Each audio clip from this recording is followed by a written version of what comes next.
Gott sei Dank für dieses wunderbares Wetter, so dass wir hier draußen sein können. Die Sonne tut nicht festbrennen, aber selbst wenn Sonne wäre, wir wären trotzdem glücklich, weil wir zusammen sind mit unserer Mutter Maria, verbunden mit unserem Jesus. Und nun möchte ich euch eine große Freude sagen, eine Freude, dass hier bei uns anwesend ist und dass seine Wort er an uns wenden wird. Kardinalpräfekt Emeritus der Kongregation für Gottesdienst und Sakramentordnung, Kardinal Robert Sarach.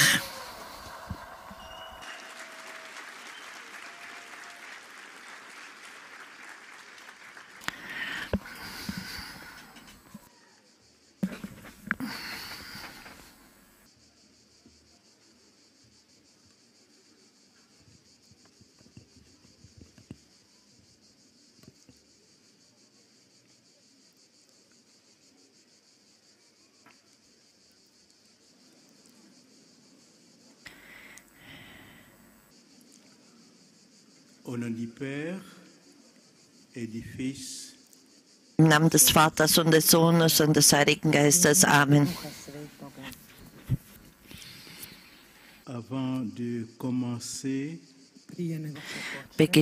Bevor wir beginnen,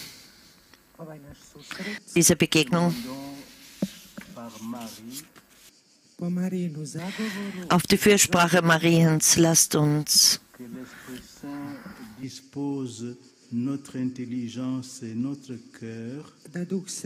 dass der Heilige Geist unser Verstand, unser Herz befähigt.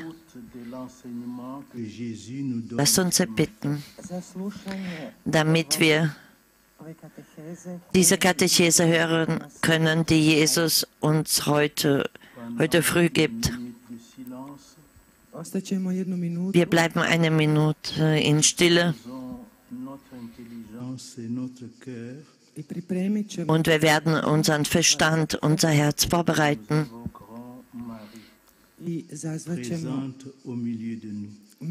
Und wir bitten Maria,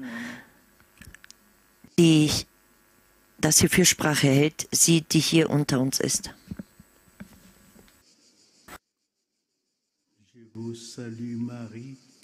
Gegrüßet seist du, Maria, voll der Gnade, der Herr ist mit dir, du bist gebenedeit unter den Frauen.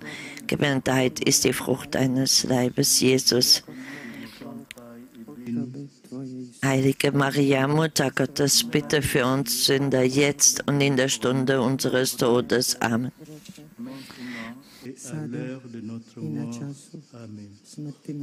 Amen.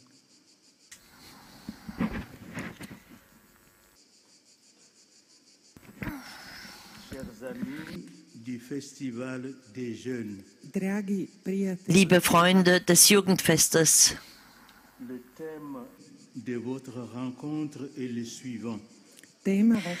das Thema eures Treffens lautet: Was muss ich Gutes tun? Cette phrase extraite de l'Évangile selon saint Matthieu au chapitre 19, verset 16, est incomplète, car l'interlocuteur de Jésus qui pose cette question ajoute: pour avoir la vie éternelle. Il qualifie le Seigneur de maître. La question complète est donc celle-ci: Maître, que dois-je faire de bon pour avoir la vie éternelle? Nous pouvons déjà faire deux remarques en guise d'introduction.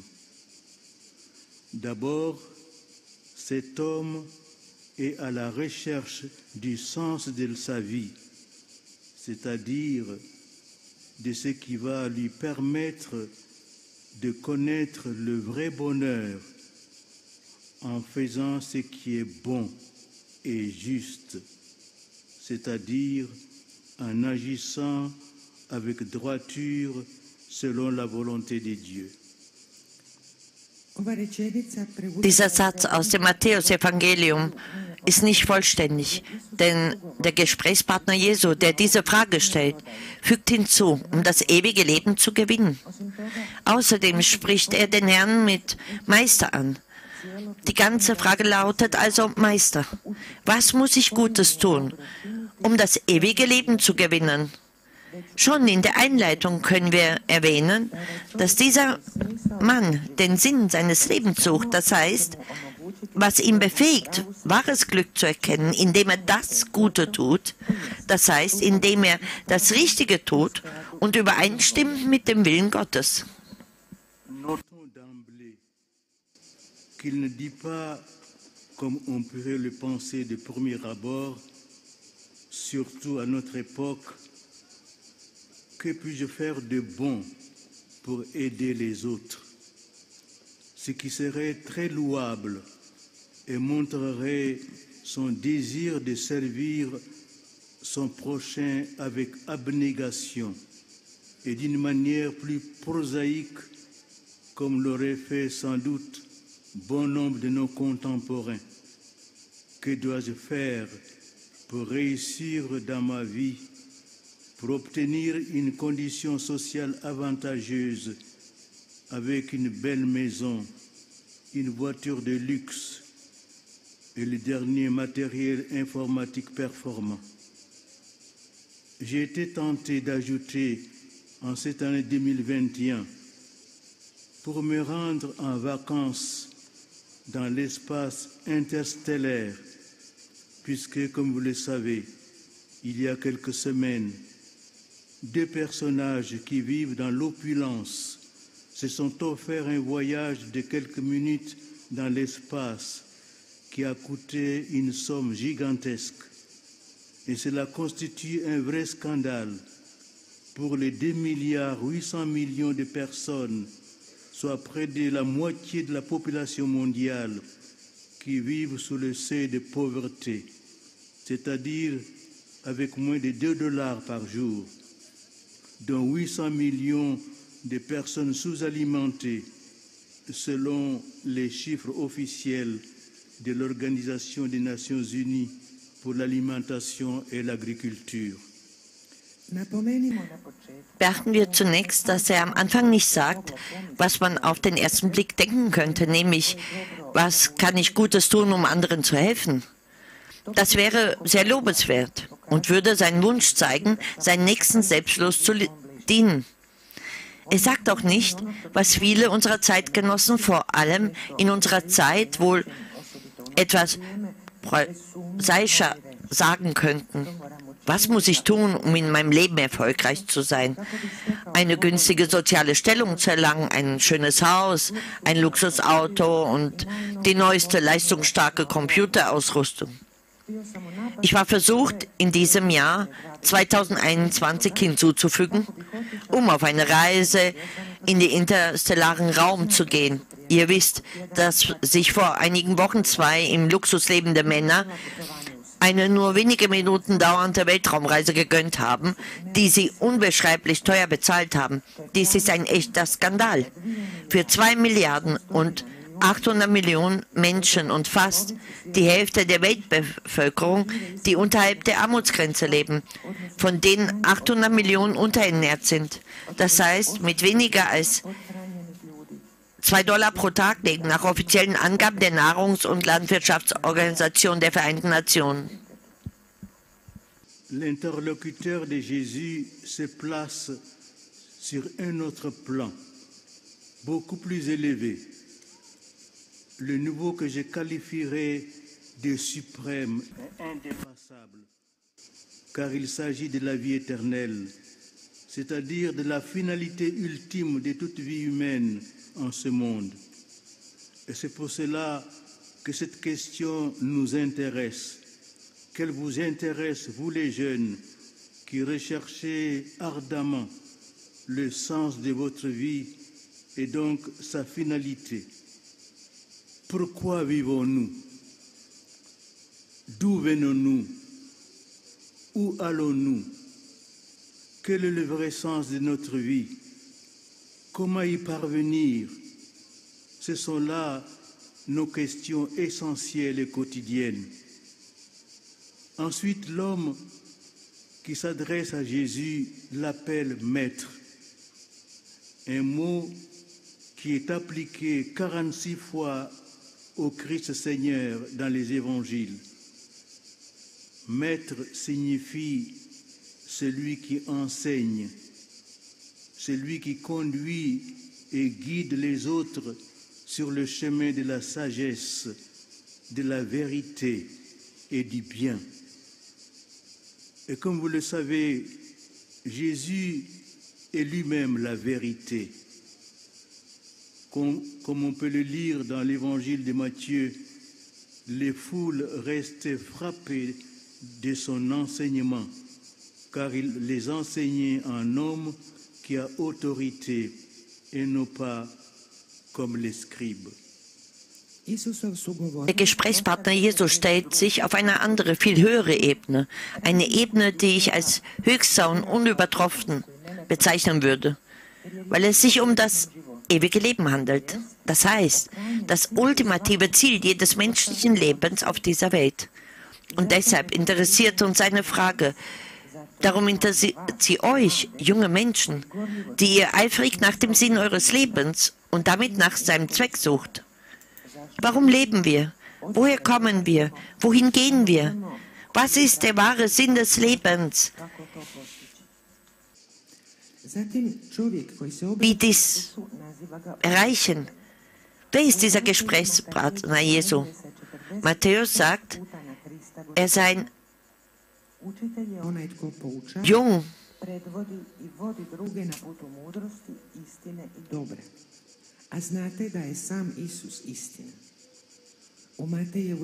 Und so nennt ihn der Mann, der sich Jesus zuwandt, Meister. In dem Evangelium wird dieses Wort 46 Mal mit Christus, dem Herrn, bezogen.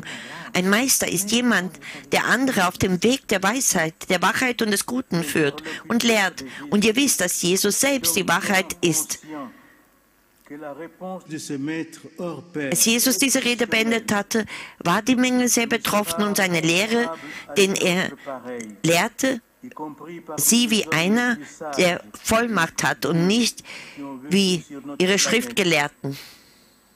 Je pense ici aux plus grands philosophes de cette époque, ceux de la Grèce antique, comme Platon ou Aristote, ou au XXIe siècle, à tous ces gens angoissés qui font confiance à des maîtres de pacotille en parcourant fiévreusement les livres de la littérature ésotérique dans laquelle ils pensent trouver des réponses à leur mal de vivre.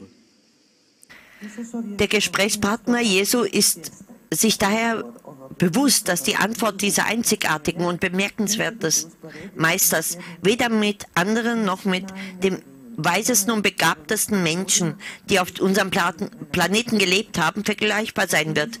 Hier denke ich an die größten Philosophen unserer Zeit, an die aus alten Griechenlands wie Platon oder Aristoteles und im 21. Jahrhundert an all die ängstlichen Menschen, die sich auf wertlose Lehrer verlassen, die fieberhaft in esoterischen Büchern blättern, in denen sie glauben, Antworten auf die Beschwerden ihres Lebens zu finden.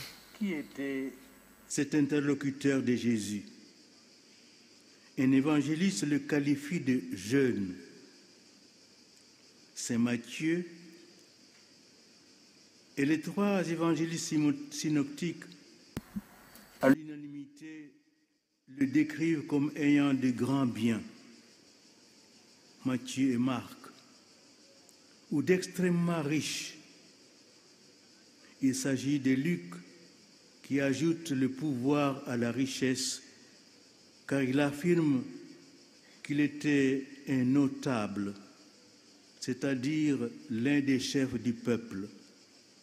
C'est donc un jeune homme noble et riche, comblé de biens, doté d'une condition sociale avantageuse, qui pose à Jésus cette question étonnante de la vie éternelle, alors qu'à première vue, elle ne devrait pas tellement l'intéresser. Wer ist dieser Gesprächspartner Jesus? Der heilige Matthäus sagt, dass er jung ist. Alle Synoptiker sind sich einiger. Matthäus und Markus schreiben, dass er große Güter besitzt, und Lukas fügt hinzu, dass er überaus reich sei. Lukas fügt dem Reichtum auch Macht hinzu, weil er behauptet, er sei einer der von den führenden Männern, das heißt einer der Führer des Volkes. So stellt ein reicher junger Mann, erfüllt von Gütern und in einer guten sozialen Stellung, Jesus diese erstaunliche Frage nach dem ewigen Leben. Und wir würden auf den ersten Blick sagen, dass er sich nicht so dafür interessieren sollte. En vous signalant l'une des magnifiques méditations du pape Saint Jean-Paul II sur ce thème de la rencontre de Jésus avec le jeune homme riche, un passage de l'Évangile qu'il a maintes fois médité. À l'occasion de l'année sainte extraordinaire de la Rédemption en 1984, le pape Jean-Paul II invita 300 000 jeunes à Rome pour la fête des Rameaux. Et toute la semaine sainte, le pape leur a remis une lettre apostolique destinée aux jeunes du monde entier, dans laquelle il médite longuement le dialogue du Christ avec les jeunes hommes riches. Les journées mondiales de la jeunesse JMJ étaient alors lancées pour pérenniser le succès de cette rencontre. Ich beschließe dieses Vorwort, indem ich euch auf eine der großen Meditationen des heiligen Papstes Johannes Paul II. Hinzuweisen zum Thema der Begegnung Jesus mit dem reichen jungen Mann. Dieser Abschnitt aus dem Evangelium, die er wiederholt kommentiert hat, anlässlich des außerordentlichen heiligen Jahres der Erlösung 1954 hat Papst Johannes Paul II. 300.000 junge Menschen eingeladen, zum Palmsonntag und die ganze Karwoche nach Rom zu kommen. Der Papst richtete ein apostolisches Schreiben an die Jugendlichen aus aller Welt, in dem er ausführlich über das Gespräch Christi mit dem reichen jungen Mann nachdachte. Dann wurde der Weltjugendtag ins Leben gerufen, sodass dieser erfolgreiche Treffen zu etwas Dauerhaften wurde.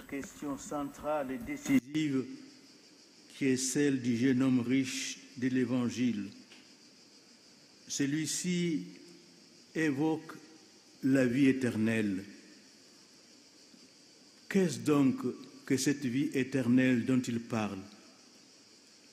Est-ce un concept abstrait, très éloigné de nos préoccupations matérielles d'aujourd'hui, y compris les plus légitimes, une sorte de rêve ou même de mythe que véhiculent toutes les religions pour, comme l'affirmait Karl Marx, justifier l'oppression des puissances sur les plus faibles en leur laissant entrevoir un avenir meilleur dans un monde qui n'existe pas? La fameuse théorie de la religion opium du peuple. Et comment obtient-on cette vie éternelle? Par nos propres mérites, ou plutôt par un don particulier de Dieu?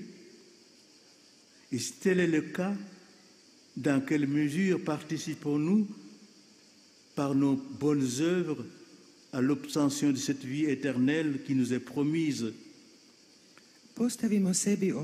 Stellen wir uns diese zentrale und entscheidende Frage, die der reiche junge Mann aus dem Evangelium stellt. Er spricht vom ewigen Leben.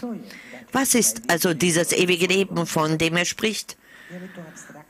Ist es ein abstrakter Begriff, weit entfernt von unseren gegenwärtigen Selbst, den legitimsten materiellen Sorgen, eine Art Traum oder sogar ein Mythos, der von allen Religionen weitergegeben wird, um die Unterdrückung zu rechtfertigen, die die Mächtigen den Schwächsten zufügen, um ihnen eine bessere Zukunft anzubieten in einer anderen Welt, die es nicht gibt, wie Karl Marx behauptete. Das ist die berühmte Theorie von der Religion als Opium des Volkes. Und wie gelangt man zu diesem ewigen Leben? Durch unseren Verdienst oder durch ein besonderes Geschenk Gottes? Wenn ja, inwiefern nehmen wir durch unsere guten Werke daran teil, dass wir dieses verheißenes ewige Leben erlangen? Pour répondre à cette question cruciale, je vous invite à relire avec moi le récit d'une autre rencontre de Jésus, cette fois avec un notable juif. Il s'agit de Nicodème, membre du Sanhédrin, qui vint le trouver de nuit. Cet épisode occupe tout le chapitre 3 de l'Évangile selon Saint Jean. Celui-ci nous raconte que Nicodème, qui était un homme juste et pieux, fut saisi par la puissance mystérieuse qui émanait de la personnalité de Jésus. En effet, sa doctrine et sa vie profondément ancrée en Dieu l'avaient touché au plus profond de son âme. Il avait sans doute assisté à certains miracles, comme celui qui avait eu lieu à la piscine probatique, la guérison de cet homme paralysé pendant 38 ans, à qui Jésus avait intimé cet ordre: lève-toi, prends ton brancard et marche.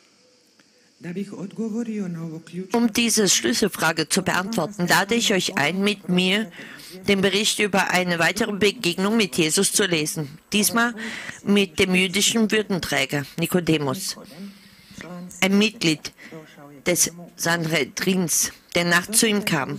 Dieses Ereignis nimmt das gesamte 3. Kapitel des Johannesevangeliums ein. Er erzählt uns, dass Nikodemus, der ein gerechter und frommer Mann war, von einer mysteriösen Macht ergriffen wurde, die von der Persönlichkeit Jesu ausging. Seine Lehre und sein tief in Gott verankertes Leben berührten ihn bis in die Tiefe seiner Seele. Zweifellos war er Zeuge einiger Wunder, wie das in den Bädern von Bethzatha, als Jesus den Gelähmten, der 38 Jahre lang gelähmt war, heilte, dem er befahl: Steh auf, nimm deine Bahre und geh. Nicodème, qui était un homme à la fois droit et humble, considérait positivement cet enseignement de Jésus, à qui il donnait lui aussi le nom de maître. Il observait cet homme fascinant, dont les miracles lui apportaient le signe incontestable de la véracité de son propos. Nicodème entrevoyait l'irruption d'un monde nouveau, et c'est pourquoi il voulait pénétrer dans l'univers spirituel de cet homme, Jésus de Nazareth, à la fois exceptionnel et unique en son genre. De la question qui inaugurera cet entretien singulier: Rabbi ou maître. Nous le savons, c'est de la part de Dieu que tu es venu comme un maître qui enseigne, car personne ne peut accomplir les signes que tu accomplis si Dieu n'est pas avec lui. Nikodemus, der sowohl ein rechtschaffender als auch ein bescheidener Mann war, er betrachtete die Lehren Jesu positiv und nannte ihn Meister. Er beobachtete diesen faszinierenden Mann, dessen Wunder ihm ein unbeschreibliches Zeichen für die Wahrheit seiner Worte gaben. Nikodemus sah das Kommen einer neuen Welt voraus und wollte deshalb in das spirituelle Universum dieses Mannes, Jesus von Nazareth, eintreten, der außergewöhnlich und einzigartig ist. Daher die Frage, der er dieses einzigartige Gespräch beginnt: Rabbi, Meister. Wir wissen, du bist ein Lehrer, der von Gott gekommen ist, denn niemand kann die Zeichen tun, die du tust, wenn nicht Gott mit ihm ist. Nicodème va d'emblée au cœur du problème, celui de la relation intime et personnelle entre cet homme, Jésus, et Dieu lui-même. On dirait aujourd'hui qu'il pose la question fondamentale et incontournable, celle de la véritable identité de Jésus en tant que vrai homme et vrai Dieu. Et nous pouvons constater que par la suite, cet entretien nocturne a porté des fruits de grâce et de conversion, car, comme vous le savez, c'est ce même Nicodème, membre du Sanhédrin, qui prendra la défense de Jésus en rappelant aux autres membres de cette assemblée la règle suivante. Notre loi ne permet pas de condamner un homme sans l'avoir entendu. Et c'est aussi lui qui sera physiquement présent plus tard, le vendredi saint, à la condamnation à mort de Jésus pour blasphème par ce même Sanhédrin dirigé par le grand prêtre Caïphe, avant de rendre un hommage très touchant au Rédempteur de l'humanité, en apportant pour la sépulture du Christ Sauveur un mélange de myrrhe et d'aloès d'environ 100 livres.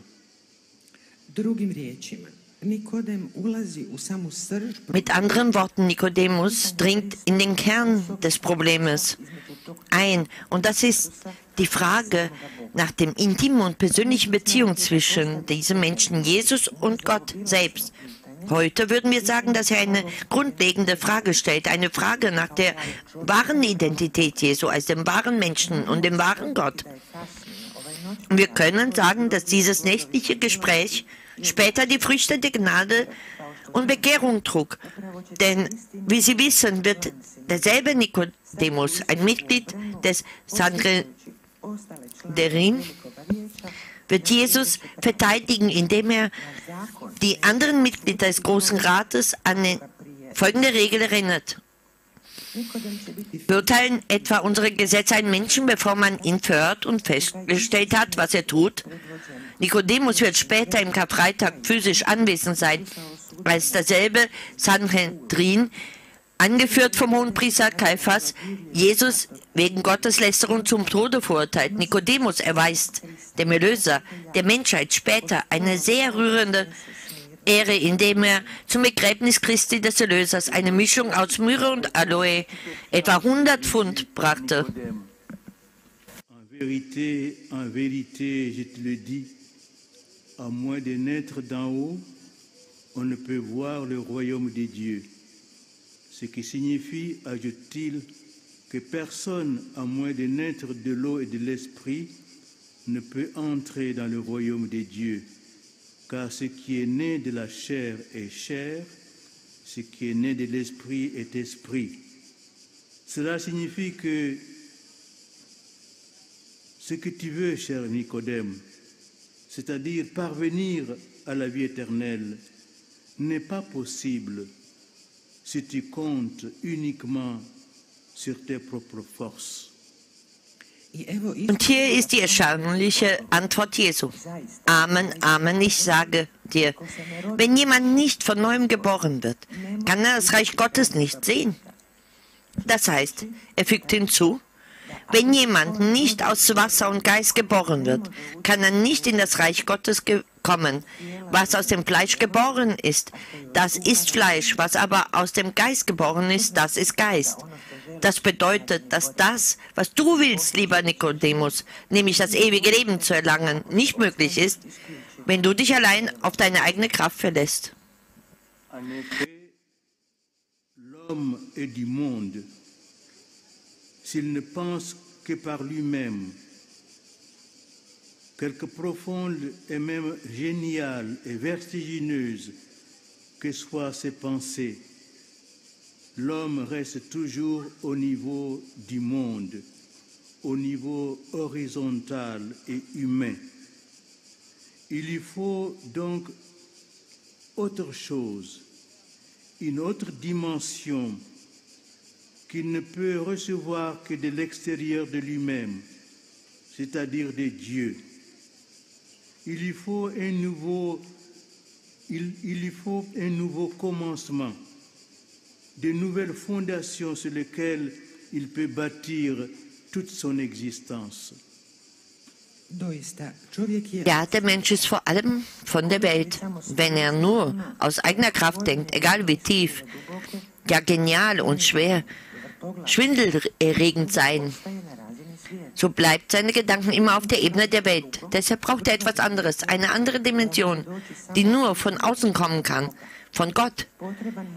Er braucht einen neuen Anfang, er braucht neue Grundlagen, auf denen er seine ganze Existenz aufbauen kann. Jésus pose ici le principe d'une nouvelle vie à laquelle tout homme est appelé à naître. Face à Nicodème, qui prenant les paroles de Jésus au sens littéral, ne les comprend pas. Jésus va plus loin et précise qu'il parle bien d'une nouvelle naissance, réalisée par la venue de l'Esprit Saint, créateur dans l'âme de celui qui désire obtenir la vie éternelle. L'Esprit Saint dont nous appelons la venue dans notre âme en chantant l'hymne « Veni Creator », viens Esprit Créateur, nous a franchi des limites de notre première naissance, dont il fait la matière d'une renaissance. Comme le dit la liturgie de la Pentecôte, « Envoie ton Esprit, Seigneur, et tout sera recréé, et tu renouvelleras la face de la terre. » Isus ovdje postavlja Jesus legt hier das Prinzip des neuen Lebens dar, zu dem jeder Mensch berufen ist, geboren zu werden. Konfrontiert mit Nikodemus, der nicht versteht, weil er die Worte Jesu wörtlich nimmt, geht Jesus weiter und betont, dass er von einer neuen Geburt spricht, die sich verwirklicht durch das Kommen des Heiligen Geistes, des Schöpfers, in die Seele desjenigen, der das ewige Leben gewinnen möchte.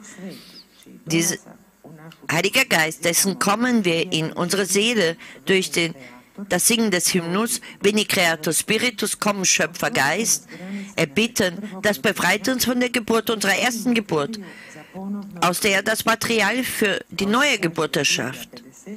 Wie die Pfingstliturgie sagt, Herr, sende dein Geist und alles wird neu erschaffen und du wirst das Angesicht der Erde erneuern. Cette nouvelle naissance porte un nom, Caritas ou charité. C'est l'amour subsistant de Dieu que l'Esprit Saint, troisième personne de la très sainte Trinité. C'est lui, l'Esprit Saint, qui crée un homme nouveau à partir de la venue au monde naturel de la première naissance de chaque homme. Et notez bien que l'Esprit Saint a réalisé cela en tout premier lieu le jour de l'Annonciation, lorsque par lui, le Seigneur Jésus, le Verbe de Dieu, s'est fait homme dans le sein très pur de la Sainte Vierge Marie. Et par la foi, et donc par la rédemption accomplie par le Christ, tout homme peut recevoir ce don de la nouvelle naissance qui a pour nom la vie éternelle. Diese neue Geburt hat einen Namen, Caritas oder Liebe. Das ist die Liebe Gottes, die der Heilige Geist ist, die dritte Person der heiligsten Dreifaltigkeit. Er, der Heilige Geist, erschafft ein neues Wesen, ausgesinnt von natürlichem Kommen in die Welt, bei der ersten Geburt eines jeden Menschen. Und denkt daran, dass der Heilige Geist dies vor allem am Tag der Verkündigung tat, als durch ihn unser Herr Jesus, das Wort Gottes, Mensch geworden ist, im reinsten Schoße der seligen Jungfrau Maria. Und durch den Glauben, das heißt durch die Erlösung, die Christus verwirklicht hat, kann jeder Mensch diese Gabe der Neugeburt empfangen, die das ewige Leben genannt wird. Ce qui fait dire à Jésus, en conclusion de son entretien avec Nicodème, Dieu a tellement aimé le monde qu'il a donné son Fils unique, afin que quiconque croit en lui ne se perde pas, mais obtienne la vie éternelle. Car Dieu a envoyé son Fils dans le monde, non pas pour juger le monde, mais pour que le monde par lui soit sauvé. Deshalb sagt Jesus am Ende seines Gespräches mit Nikodemus: Denn so hat Gott die Welt geliebt, dass er seinen eingeborenen Sohn gab, damit alle, die an ihn glauben, nicht verloren gehen, sondern das ewige Leben haben. Denn Gott hat seinen Sohn nicht in die Welt gesandt, um die Welt zu verdammen, sondern um die Welt durch ihn zu retten. Notre réflexion sur la vie éternelle ne s'arrête pas à la constatation que nous devons renaître par l'Esprit Saint à une vie nouvelle. Cette renaissance ou nouvelle naissance dont parle Jésus à Nicodème, il faut aller plus loin en abordant la question du comment obtenir la vie éternelle. Jésus nous transmet la réponse par son propre exemple.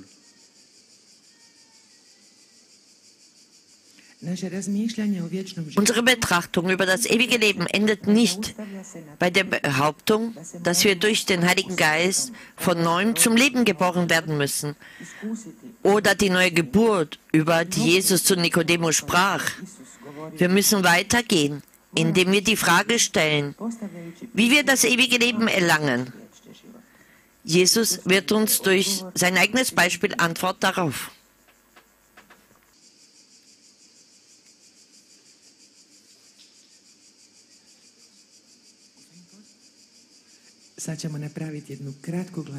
Wir machen eine kurze Pause und dann machen wir weiter.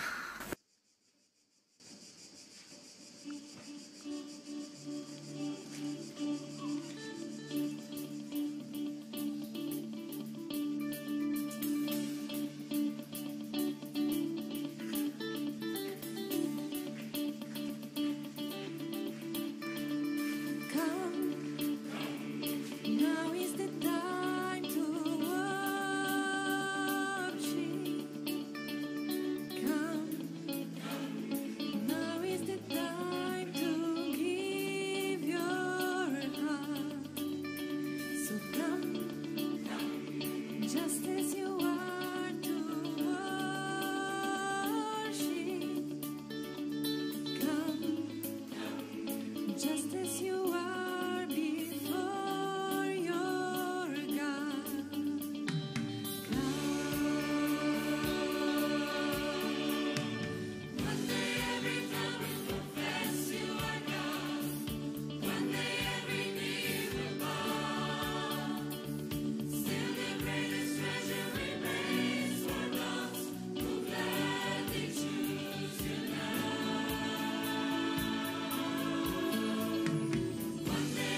just as you are before your God.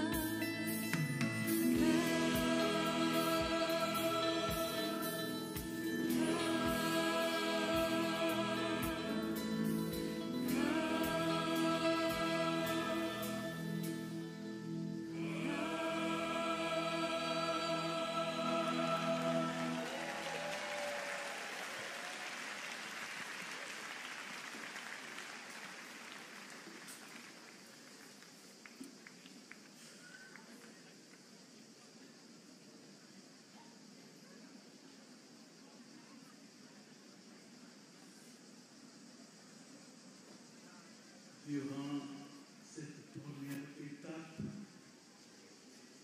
nous avons vu que la vie éternelle consiste dans une nouvelle naissance. U ovoj prvoj etapi vidjeli smo da se In dieser ersten Etappe haben wir gesehen, dass das ewige Leben von der neuen Geburt sich zusammensetzt. Nous allons voir comment se réalise cette nouvelle naissance. u ovoj drugoj etapi ćemo In der zweiten Etappe werden wir sehen, wie diese neue Geburt sich verwirklicht. Réfléchirons sur le baptême. razmišljat ćemo o Wir betrachten über die Taufe. Ainsi, notre réflexion sur la vie éternelle ne s'arrête pas à la constatation que nous devons renaître par l'Esprit Saint à une vie nouvelle. Cette renaissance ou nouvelle naissance dont parlait Jésus à Nicodème, il faut aller plus loin en abordant la question du comment obtenir la vie éternelle. Jésus nous a donné la réponse par son propre exemple. naše razmišljanje o vječnom životu. Unser Betrachten über das ewige Leben endet nicht bei der Behauptung, dass wir durch den Heiligen Geist von neuem zum Leben geboren werden müssen oder die neue Geburt, über die Jesus zu Nikodemus spricht. Wir müssen weitergehen, indem wir die Frage stellen, wie wir das ewige Leben erlangen. Jesus gibt uns durch sein eigenes Beispiel Antwort darauf. L'évangile de Saint Marc commence par le récit du baptême de Jésus par son cousin Saint Jean-Baptiste pour souligner son importance primordiale. Le baptême de Jésus est semblable au portail des grandes cathédrales gothiques ornées d'un tympan sculpté représentant le Christ juge et pantocrator par lequel on doit passer pour accéder au sanctuaire, c'est-à-dire à la révélation du salut opéré par le Christ. L'Évangile nous dit que Jésus fut baptisé par Jean dans le Jourdain. Et aussitôt, en remontant de l'eau, il vit les cieux se déchirer et l'Esprit Saint descendre sur lui comme une colombe. Et il eut une voix venant des cieux, « Tu es mon Fils bien-aimé, en toi je trouve ma joie. » Evanđelje svetoga Marka Das Markus-Evangelium beginnt mit dem Bericht über die Taufe Jesu durch seinen Cousin Johannes, den Täufer, um seine ursprüngliche Bedeutung zu betonen. Die Taufe Jesu ist wie das Portal einer großen gotischen Kathedrale, das mit geschnitzten Tympanons geschmückt ist, die Christus, den Richter oder Pantokraten darstellt. Das ist eine Tür, durch die man gehen muss, um das Heiligtum zu betreten, das heißt zur Offenbarung des Heils, das von Christus vollbracht wurde. Das Markus-Evangelium sagt uns, in jenen Tagen kam Jesus aus Nazareth in Galiläa und ließ sich von Johannes im Jordan taufen. Und als er aus dem Wasser stieg, sah er, dass der Himmel sich öffnete und der Geist wie eine Taube auf ihn herabkam. Und eine Stimme aus dem Himmel sprach, du bist mein geliebter Sohn, an dir habe ich Gefallen gefunden. Ce texte contient ce qui constitue l'élément essentiel du sacrement du baptême. En effet, la Sainte Trinité, le Père, le Fils et l'Esprit Saint, est invoquée dans la formule Jacques, Philippe, Marie-Madeleine, je te baptise au nom du Père et du Fils et du Saint-Esprit. Voilà la forme du sacrement. Quant à la matière, Saint Jean-Baptiste l'avait annoncé lui-même en affirmant avant le baptême de Jésus, « Moi, je vous ai baptisé avec de l'eau, lui vous baptisera dans l'Esprit Saint. » Dieser Text enthält, was ein wesentliches Element des Sakraments der Taufe ausmacht. Tatsächlich rufen wir die Allerheiligste Dreifaltigkeit, den Vater und den Sohn und den Heiligen Geist mit den Worten Jakob, Philipp, Maria Magdalena, ich taufe dich im Namen des Vaters und des Sohnes und des Heiligen Geistes. So viel zur Form des Sakramentes. Was die Materie betrifft, so hat dies Johannes der Täufer angekündigt, als er vor der Taufe Jesus sagte, ich habe euch nur mit Wasser getauft, er aber wird euch mit dem Heiligen Geist taufen. Du sacrement. Depuis toujours, les hommes ont cru en elle un symbole à la fois de la vie et de la mort. Le Seigneur Jésus a fait sien ce symbolisme présent dans l'Ancien Testament. Depuis les eaux des premiers instants de la création jusqu'à l'eau du déluge, et cette eau vive qui jaillit du côté droit du temple de Jérusalem vers l'Orient, dans la vision du prophète Ézéchiel. Et Jésus y a introduit le mystère de la présence et l'œuvre de l'Esprit Saint. Wasser ist daher die Substanz des Sakramentes. Die Menschen haben darin seit jeher ein Symbol des Lebens und des Todes erkannt. Der Herr Jesus hat dieses im Alten Testament vorhandene Symbolik übernommen, vom Wasser dieser ersten Schöpfungsmomente bis zum Wasser der allgemeinen Flut und dem lebendigen Wasser, das von der rechten Seite des Jerusalem-Tempels nach dem Osten entspricht, aus der Vision des Propheten Ezekiel. Und Jesus führt darin das Geheimnis der Gegenwart und des Wirkens des Heiligen Geistes ein. Saint Jean ajoute encore un autre élément au baptême, sans lequel celui-ci ne serait encore qu'un symbole. En plus de l'eau et de l'Esprit Saint, il y a aussi le sang, qui est celui de la rédemption, de la mort de Jésus sur la croix. Jean affirme ceci, c'est lui, Jésus-Christ, qui est venu par l'eau et par le sang, non pas seulement avec l'eau, mais avec l'eau et avec le sang. Et celui qui rend témoignage, c'est l'Esprit, car l'Esprit est la vérité. En effet, ils sont trois qui rendent témoignage, l'Esprit Saint, l'eau et le sang. Et les trois n'en font qu'un.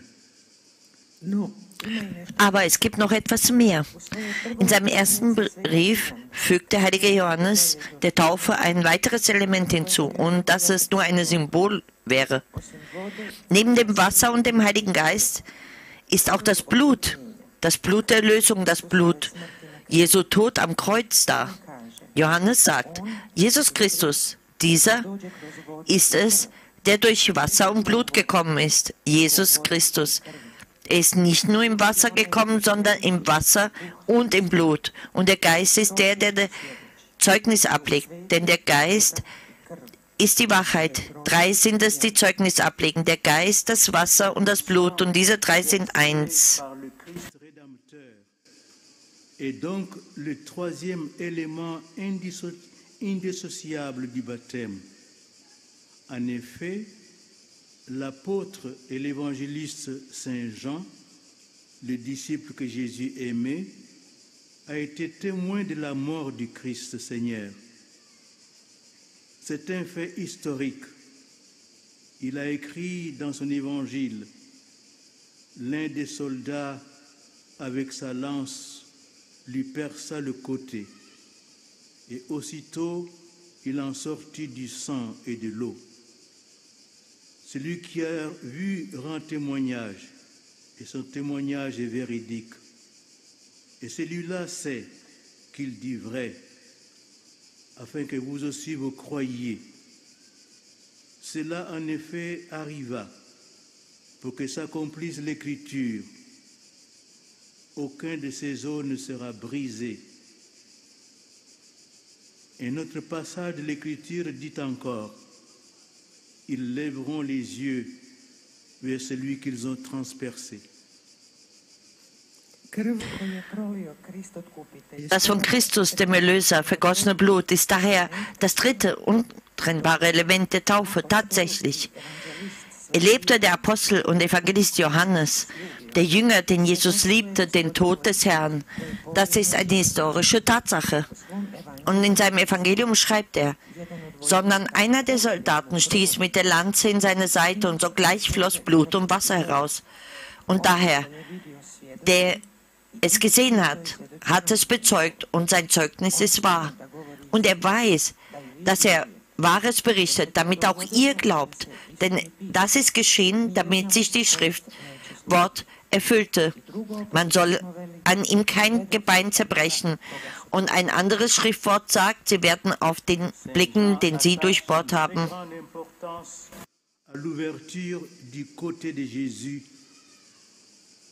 Au jaillissement du sang et de l'eau du Sacré-Cœur de Jésus. Pour souligner l'historicité de cet événement, il affirme qu'il parle de ce qu'il a vu. Il révèle aussi son intention, celle de témoigner. Or, on peut déjà découvrir ces signes du sang dans l'épisode des noces de Cana. En effet, l'eau changée en vin annonce le vin transformé en sang du Christ dans le sacrement de la très sainte Eucharistie.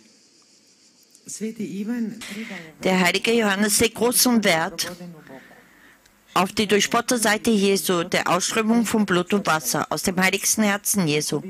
Um die Historizität dieses Ereignisses zu unterstreichen, sagt er, dass er über das Geschehene spricht. Er offenbart auch seine Absicht, Zeugnis abzulegen. Dieses Zeichen des Blutes können wir schon bei dem Ereignis der Hochzeit zu Kana entdecken. Das Wasser, das in Wein verwandelt wurde, kündigt den Wein, der ins Blut Christi im Sakrament der heiligsten Eucharistie verwandelt wurde, an. Jésus a révélé qu'il faudrait manger sa chair et boire son sang pour participer à la vie du royaume de Dieu. La foule et la majorité des disciples se sont scandalisés des paroles de Jésus. Comment manger sa chair et boire son sang? Mais Jésus insiste. En vérité, je vous le dis, si vous ne mangez la chair du Fils de l'homme et ne buvez son sang, vous n'aurez pas la vie en vous. Qui mange ma chair et boit mon sang a la vie éternelle. In seiner Rede nach der Brotvermehrung offenbart Jesus, dass man sein Leib essen und sein Blut trinken sollte, damit wir Anteil am Leben des Reich Gottes haben. Die Menge und die meisten Jünger waren empört über seine Worte, über die Worte Jesu. Wie soll man sein Fleisch essen und sein Blut trinken? Aber Jesus besteht darauf. Amen, Amen, das sage ich euch. Wenn ihr das Fleisch des Menschensohnes nicht esst und sein Blut nicht trinkt, Habt ihr das Leben nicht in euch? Wer mein Fleisch isst und mein Blut trinkt, hat das ewige Leben, und ich werde ihn auferwecken am letzten Tag. Il serait impossible d'accepter cette vérité de foi. C'est sacramentellement que nous buvons le sang du Christ. On comprend encore davantage le lien entre le sang et l'Esprit Saint. À la messe, c'est l'Esprit Saint invoqué sur le pain et le vin qui transforme les oblats en corps et en sang de Jésus. C'est aussi ce même sang de Jésus, indissociablement lié à l'Esprit Saint, qui, dans l'âme du baptisé, agit pour que, mis au tombeau avec le Christ, il ressuscite pour la vie éternelle. C'est donc dans la mort du Christ sur la croix et immergé dans l'eau du baptême que nous sommes régénérés par l'Esprit Saint. C'est ce qu'exprime saint Paul dans son épître aux Romains. Si nous sommes morts au Christ, comment continuer à vivre en lui? Ou bien ignorez-vous que baptisés dans le Christ Jésus, c'est dans sa mort que nous avons été baptisés. Nous avons donc été ensevelis par lui, par le baptême dans la mort, afin que comme le Christ est ressuscité des morts par la gloire du Père, nous vivions nous aussi d'une vie nouvelle. Mais si nous sommes morts avec le Christ, nous croyons que nous vivrons aussi avec lui. Bez Duha Svetoga ne mogu Ohne den Heiligen Geist ist es unmöglich, diese Glaubenswahrheit anzunehmen. Wir trinken das Blut Christi sakramental. Wir verstehen jetzt noch besser die Verbindung zwischen dem Blut und dem Heiligen Geist. In der Messe verwandelt der Heilige Geist, der über Brot und Wein gerufen wird, die Hostie in Leib und Blut Jesu. Dieses gleiche Blut Christi, untrennbar mit dem Heiligen Geist verbunden, wirkt in der Seele der Getauften so, dass er, mit Christus ins Grab gelegt, zum ewigen Leben auferweckt wird. Dies drückt der heilige Paulus in seinem Römerbrief aus. Wie können wir, die wir für die Sünde tot sind, noch in ihr leben? Wisst ihr denn nicht, dass wir alle, die wir auf Christus Jesus getauft wurden, auf seinen Tod getauft worden sind? Wir werden mit ihm begraben durch die Taufe auf den Tod. Und wie Christus durch die Herrlichkeit des Vaters von den Toten auferweckt wurde, so sollen auch wir als neue Menschen leben. Wenn wir nämlich ihm gleich geworden sind in seinem Tod, dann werden wir mit ihm auch in seiner Auferstehung vereinigt sein. Sind wir nun mit Christus gestorben, so glauben wir, dass wir auch mit ihm leben werden. Saint Ambroise de Milan a développé cet aspect du mystère de la rédemption appliqué au baptême dans ces textes magnifiques que je cite. Sans l'invocation de la croix du Seigneur, l'eau n'est d'aucune utilité pour le salut. Mais lorsqu'elle a été consacrée par le mystère de la croix qui donne le salut, elle est toute prête pour fournir le bain spirituel et la boisson du salut. C'est pour cela que tu as lu qu'il y a dans le baptême 3 témoins qui se rejoignent en un seul témoignage: l'eau, le sang et l'Esprit Saint.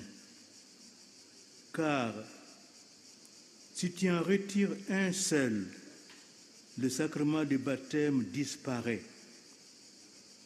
Qu'est-ce que l'eau en effet sans la croix du Christ?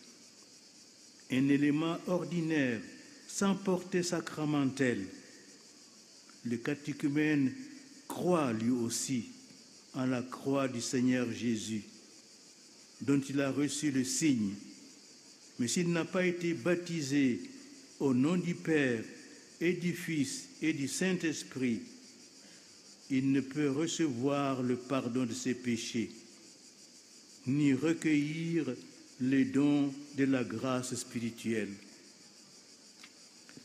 Der heilige Ambrosius von Mailand hat diesen Aspekt des Mysteriums der Erlösung in Bezug auf die Taufe in diesem schönen Text entwickelt.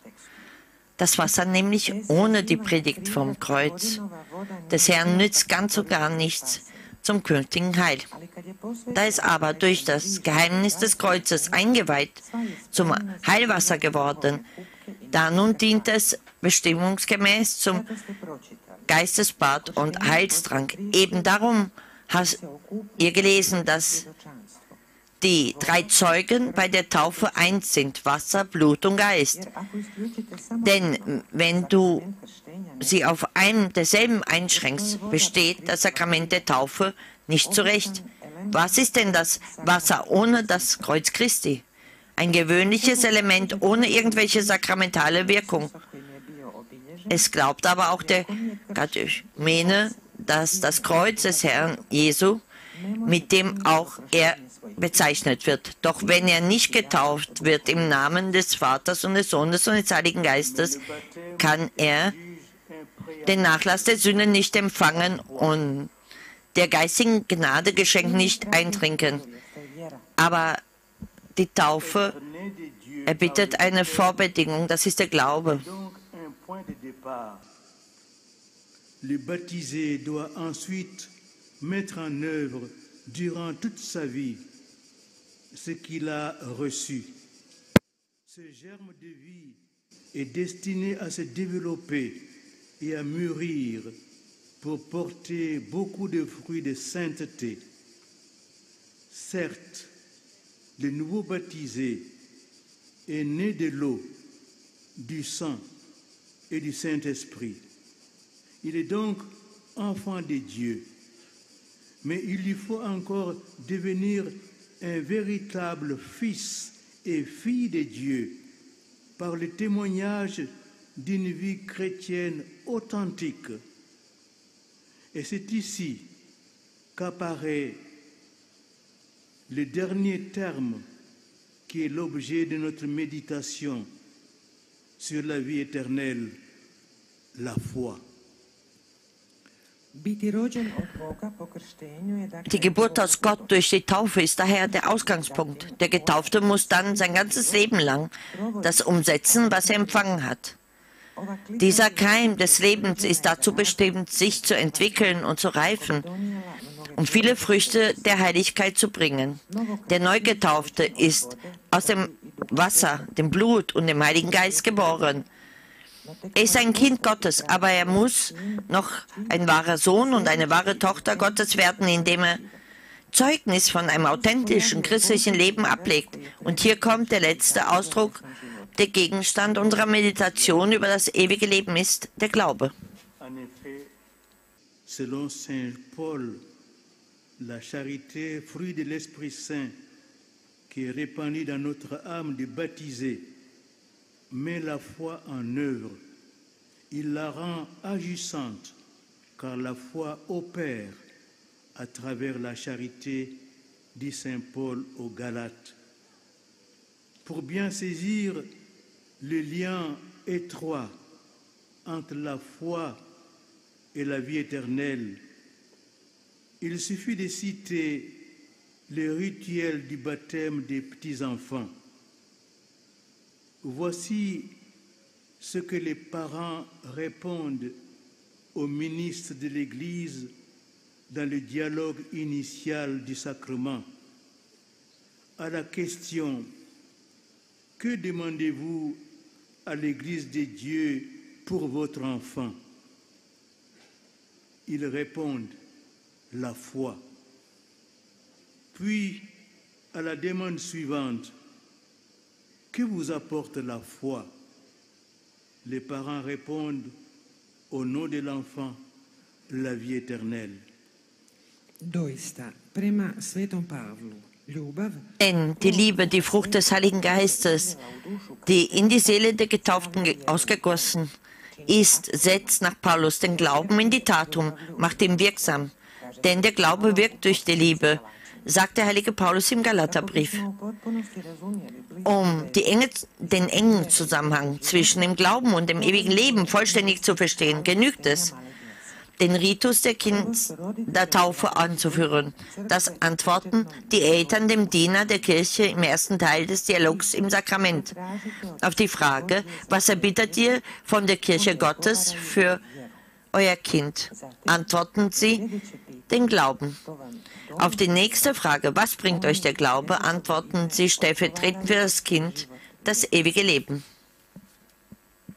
Mais me direz-vous, qu'est-ce que donc la foi?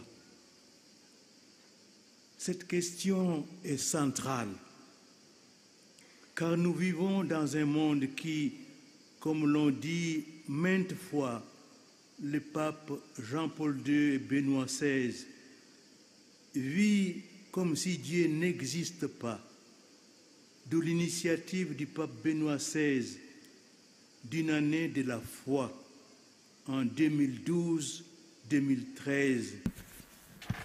qu'il présentait en ces termes dans l'homélie de la messe d'ouverture du 11 octobre 2012. Ihr werdet mich fragen, was ist der Glaube? Dies ist die zentrale Frage, denn wir leben in einer Welt, die wie Papst Johannes Paul II. Und Papst Benedikt XVI. Oft gesagt haben, lebt, als ob Gott nicht existiert. Daher auch die Initiative von Papst Benedikt XVI. 2012 und 2013 als Jahr des Glaubens zu feiern, was er wie folgt bei der Öffnungsmesse am 11. Oktober 2012 vorstellte. Les dernières décennies ont connu une désertification spirituelle, ce que pouvait signifier une vie, un monde sans Dieu au temps du Concile Vatican II. On pouvait déjà le percevoir à travers certaines pages tragiques de l'histoire. Mais aujourd'hui, nous le voyons malheureusement tous les jours autour de nous. C'est le vide qui s'est propagé. Mais c'est justement à partir de l'expérience de ces déserts, de ce vide, que nous pouvons découvrir de nouveau la joie de croire, son importance vitale pour nous, les hommes et les femmes. Dans le désert, on redécouvre la valeur de ce qui est essentiel pour vivre. Ainsi, dans le monde contemporain, les signes de la soif de Dieu, du sens ultime de la vie, sont innombrables, bien que souvent exprimés de façon implicite ou négative. Et dans le désert, il faut surtout des personnes de foi qui, par l'exemple de leur vie, montrent le chemin vers la terre promise et ainsi tiennent en éveil l'espérance. La foi vécue ouvre le cœur à la grâce de Dieu qui libère du pessimisme. Aujourd'hui, plus que jamais, évangéliser signifie rendre témoignage d'une vie nouvelle, transformée par Dieu, et ainsi indiquer le chemin. Voici la façon dont nous pouvons penser cette année de la foi, un pèlerinage dans les déserts du monde contemporain, au cours duquel il nous faut emporter seulement ce qui est essentiel, ni bâton, ni sac, ni pain, ni argent, ni pas de tunique, comme dit le Seigneur à ses apôtres en les envoyant en mission, mais l'Évangile et la foi de l'Église, dont les documents du Concile Vatican II sont l'expression lumineuse, comme l'est également le catéchisme de l'Église catholique. In den letzten Jahrzehnten ist eine geistliche Verwüstung vorangeschritten. Was ein Leben, eine Welt ohne Gott bedeutet, konnte man zur Zeit des Konzils bereits aus einigen tragischen Vorfällen der Geschichte entnehmen. Heute aber sehen wir es leider tagtäglich in unserer Umgebung. Es ist die Lehre, die sich ausgebreitet hat. Doch gerade von der Erfahrung der Wüste her, von dieser Lehre her, können wir erneut die Freude entdecken, die im Glauben liegt, seine lebensnotwendige Bedeutung für uns Menschen. In der Wüste entdeckt man wieder den Wert dessen, was zum Leben wesentlich ist. So gibt es in der heutigen Welt unzählige, oft implizierte oder negative Ausdrücke, Zeichen des Durstes nach Gott, nach dem letzten Sinn des Lebens. Und in der Wüste braucht man vor allem glaubende Menschen, die mit ihrem eigenen Leben den Weg zum Land der Verheißung weisen und so die Hoffnung wachhalten. Der gelebte Glaube öffnet das Herz für die Gnade Gottes, die vom Pessimismus befreit. Evangelisieren bedeutet heute mehr denn je, ein neues, von Gott verwandeltes Leben zu bezeugen und so den Weg zu weisen. Da sehen wir also, wie wir dieses Jahr des Glaubens bildlich darstellen können, als eine Pilgerreise durch die Wüste der heutigen Welt, bei der man nur das Wesentliche mitnimmt. Kein Wanderstab, keine Vorratstasche, kein Brot, kein Geld und kein zweites Hemd, wie der Herr den Aposteln aufträgt, als er sie aussendet, sondern das Evangelium und den Glauben der Kirche, dessen leuchtender Ausdruck die Dokumente des Zweiten Vatikanischen Konzils sind, ebenso wie der Katechismus der katholischen Kirche. Benoît XVI décrivait alors le mal de notre XXe siècle tout en suggérant le remède à cette apostasie qui, telle une lèpre, ronge les âmes de nos contemporains et aussi nos sociétés sécularisées en les laissant exsangues sur le plan spirituel. En effet, chers jeunes, vous connaissez tous des gens qui n'ont pas la foi ou qui n'ont plus au moins ou plus ou moins abandonné la foi et que vous en rencontrez tous les jours dans vos familles, parmi vos amis et sur les lieux d'études et du travail et des loisirs. Et puis, combien parmi les baptisés qui déclarent avoir la foi vont à la messe chaque dimanche, se confessent régulièrement et prient chaque jour? Combien de chrétiens acceptent de recevoir filialement tout l'enseignement de l'Église, y compris celui qui concerne la morale? Et puis, sans doute, chacun de vous a-t-il vécu à sa façon le passage d'une foi d'enfant à une foi adulte, qui correspond souvent à la crise de l'adolescence.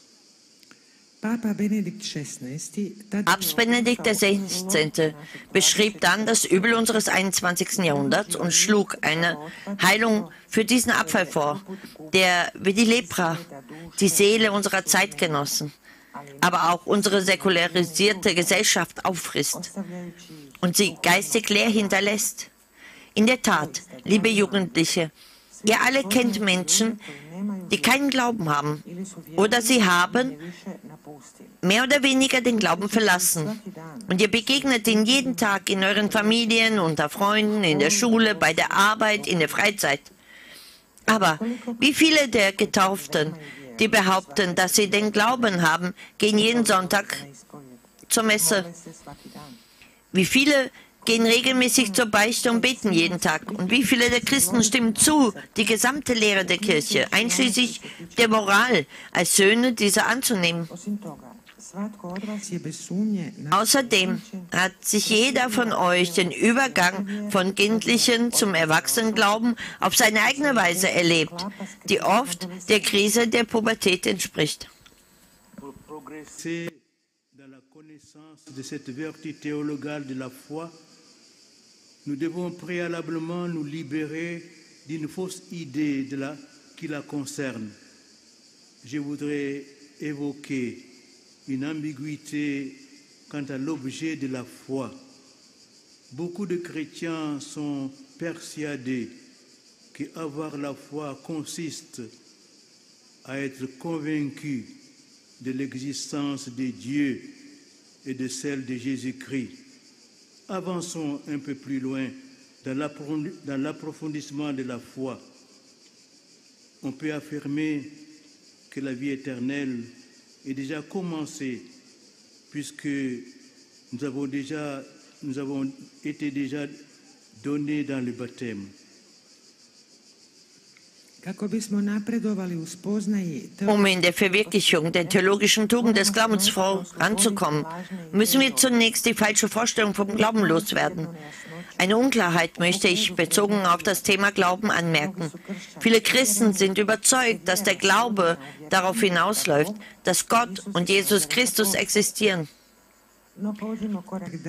Gehen wir einen Schritt weiter in der Vertiefung unseres Glaubens. Wir können sagen, dass das ewige Leben bereits begonnen hat, da es uns bereits durch die Taufe geschenkt wurde.